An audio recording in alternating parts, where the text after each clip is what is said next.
এর আগে চুকি নাকি কইরেন না, ত্বরান্বিত না করতে পারি, যাতে করে আমরা এদেশে মানুষের কাছে আস্থার পাত্র না হতে পারি।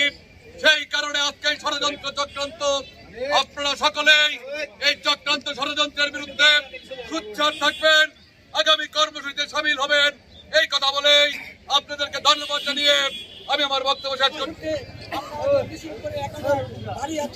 তাই আবারও আপনাদেরকে পৌর বিএনপির পক্ষ থেকে অভিনন্দন। প্রিয় নেতৃবৃন্দ, 17 বছর আন্দোলন সংগ্রাম করেছেন, এই স্বৈরাচারকে বিদায় করেছেন গণতন্ত্রের মাধ্যমে। সংসদ সদস্য মাননীয় তথ্য সম্প্রচার প্রতিমন্ত্রী জনতা এসআর খান চৌধুরী মহোদয়ের পরিকল্পনা করছে। আর প্রতিবাদী আজকের এই অবস্থায়